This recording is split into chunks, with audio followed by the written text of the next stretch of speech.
Este artículo fue redactado y avalado por el médico Leonardo Violato. Es difícil definir qué consideramos como calefacción muy alta. Las sensaciones asociadas a la temperatura son muy variables de persona a persona. No es lo mismo el frío que padece alguien acostumbrado al clima caluroso, que el de otro que vive en áreas geográficas donde cae nieve, por ejemplo. Aún así, en la variabilidad propia del ser humano, se asume que, por debajo de los 20 grados de temperatura ambiental, ya hay sensación de frío. La misma se irá incrementando a menor temperatura. Esa sensación también depende de otros factores, como la humedad del ambiente y la presión del aire. No es igual un registro de 10 grados con una alta humedad ambiental, que el frío en ámbitos secos. Tampoco es igual la sensación, independientemente de la temperatura exterior, si estamos quietos o en movimiento. Cuando no hay actividad corporal, el frío se padece más, pues las células no están en metabolismo activo y no generan calor. Por eso, ante el frío, el ser humano utiliza la calefacción artificial para templarse. Como todo método artificial y utilizado en exceso, la calefacción muy alta puede generar alteraciones en el cuerpo y algunos riesgos para la salud. Una calefacción adecuada debería mantener los ambientes entre 20 y 25 grados, con una humedad de alrededor del 50%. Por encima de los 25 grados, estaríamos hablando de calefacción muy alta. Los riesgos de la calefacción muy alta. Según el tipo, hay dos métodos de calefacción que usados en exceso tienen efectos perjudiciales notorios: la leña, el aire acondicionado reversible.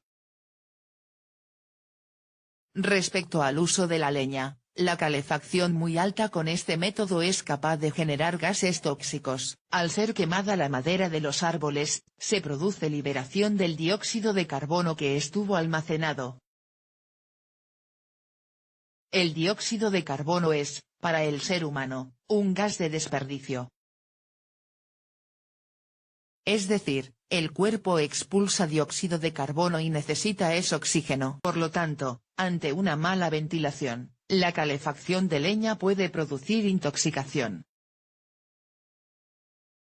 El humo de la calefacción muy alta que proviene de la leña también contiene gases que se denominan pesados. Estos gases son tóxicos para la inhalación, produciendo cefaleas, náuseas, vómitos e, incluso, irritación de las vías respiratorias.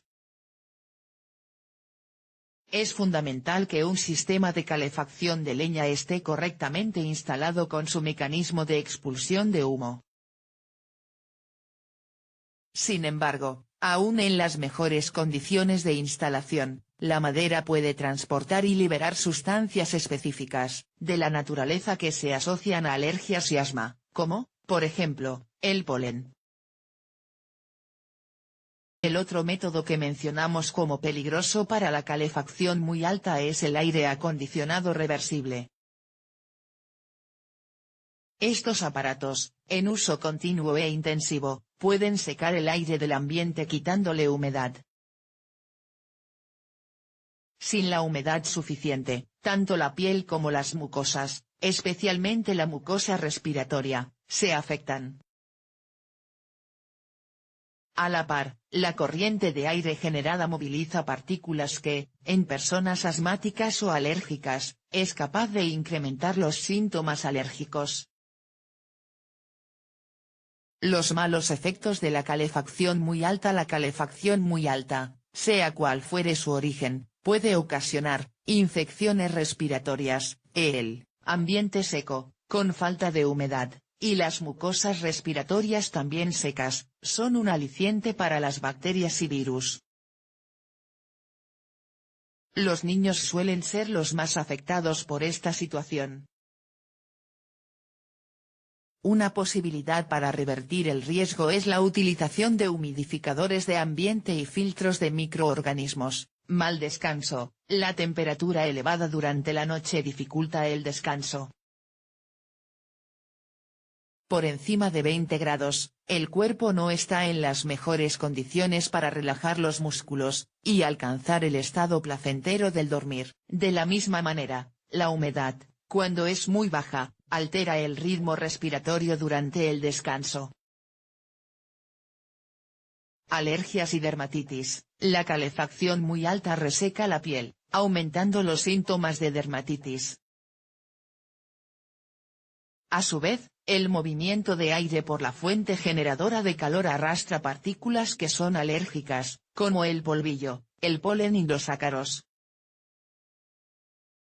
Dolor de cabeza. La cefalea por calefacción muy alta es bastante común. Cuando la temperatura es muy elevada por largo tiempo, sentimos un embotamiento que proviene de la vasodilatación. El calor excesivo disminuye la presión arterial y llega menos sangre al cerebro, provocando los síntomas molestos. Aumento de peso. Dormir con una temperatura muy alta está asociado a ganancia de peso. Esto sucede porque, a altas temperaturas, el cuerpo no quema su grasa almacenada, sino todo lo contrario, la conserva. Durante la noche es el momento para que este mecanismo de catabolismo graso se active, pero si la calefacción está muy alta no lo hará. El problema de las sustancias tóxicas. Finalmente, uno de los mayores riesgos para la salud de la calefacción muy alta son las sustancias tóxicas. Estas sustancias se desprenden de los mecanismos de calefacción y constituyen un peligro importante. Una de estas sustancias es el monóxido de carbono. Este gas no posee olor y eso dificulta su detección cuando se genera por mala combustión. Lentamente, desplaza el oxígeno del ambiente y de la sangre, intoxicando al ser humano. En la intoxicación por monóxido de carbono hay mareos, desmayos, náuseas y dolor de cabeza. La respiración se incrementa vertiginosamente como método de defensa para recambiar oxígeno. Si no se resuelve rápidamente, es una condición mortal. El otro gas peligroso es el dióxido de nitrógeno. También proviene de malas combustiones en los aparatos de calefacción y tampoco tiene olor. Es sumamente irritante y altera la mecánica respiratoria.